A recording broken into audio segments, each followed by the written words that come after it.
Agora vai. Oi, gente, vamos lá? Começando a nossa aula de história, vamos falar sobre a China, Oriente Médio. Então, a China fica no Oriente Médio. Extremo Oriente foi o lugar onde se desenvolveu as civilizações egípcias, o sumério, a acadiana, babilônica, amorita, neobabilônica, a caldeia, persa, e israelita e fenícia foram os povos que surgiram no Extremo Oriente. Agora vamos falar sobre a China. A China também surgiu na proximidade de dois rios. O rio Huanghe, que é conhecido como Rio Amarelo, e o Yangtze, que é conhecido como Rio Azul. Os primeiros sinais que apresentaram que comprova a formação da civilização chinesa foram datados cerca de 6.000 a.C. Eles dedicavam à agricultura. Por quê? Porque nessa terra, lá perto do Vale dos Rios, era própria para atividade econômica, para a agricultura.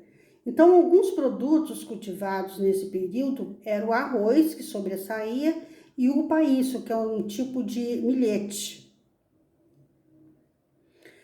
E a formação desenvolvida na China. As primeiras comunidades da antiga China surgiu ao norte, no Vale do Rio Amarelo, que foram se transformando em povoados governados por chefes com poder transmitido de laços familiares, de pai para filho e assim ia, e dando origem à dinastia chinesa. A primeira dinastia foi a Xia. A segunda dinastia foi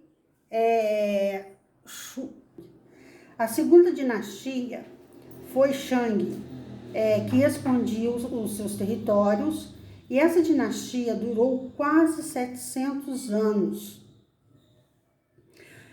Quais foram as criações dessa dinastia Zhou? Essa dinastia teve início quando o poder das cidades-estado da China antiga já tinha estabelecido na pessoa do rei. Seu maior desafio foi a questão do conflito entre os grandes proprietários de terra e os reis. E esse período ficou conhecido como o período dos reinos combatentes, porque eles brigavam entre eles lá por causa de terras. E apesar desse conflito político, os habitantes da futura China, eles passaram a usar novas tecnologias, como a força animal, os bois para arar a terra. Eles expandiram as técnicas de irrigação com a utilização da água dos rios, e eles desenvolveram a pecuária e o artesanato. Eles ampliaram as atividades comerciais, utilizando o bronze para eles confeccionarem as moedas para facilitar o comércio. Eles construíram estradas também para facilitar o transporte e a venda de mercadorias, para facilitar o comércio. A dinastia Zhou, ela enfraqueceu e surgiu uma nova dinastia, a dinastia Qin. E essa dinastia, ela passou a centralizar o poder ao rei, e ela unificou a China, que a China tinha sido fragmentada. Inaugurou o período da China imperial, ou seja, passou a ser governado por imperadores. O primeiro imperador chinês estabeleceu um conjunto de leis, e esse conjunto de leis ia estabelecer todos os aspectos da sociedade. Construiu mais estradas para facilitar o comércio, ampliou as obras de irrigação que já tinham criado, ele ampliou, unificou o sistema de escrita e ele padronizou os pesos e as medidas para facilitar o comércio. Tudo era em volta do comércio, já observaram, né? Sua obra mais importante foi a Grande Muralha, que até hoje é usado como ponto turístico, como ponto histórico. E essa muralha foi construída para quê? Para defender as terras chinesas, que tinham um comércio organizado.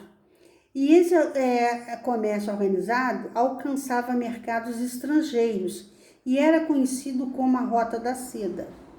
Nessa época, os chineses desenvolveram equipamentos para descobrir a direção dos ventos e para medir abalos sísmicos. Eles faziam operações matemáticas com números fracionais e eles faziam cálculos com números positivos e negativos. A bússola, eles já usavam a bússola, eles usavam relógios de sol e de água, eles faziam cirurgia com uma anestesia, uma espécie de anestesia, eles usavam ervas medicinais, eles tinham práticas médicas como acupuntura. E a China religiosa, eles eram politeístas, acreditavam em vários deuses. Eles adoravam divindades, e essas divindades representavam os elementos da natureza. E também tinha as divindades que protegiam as pessoas, as plantas e outras coisas.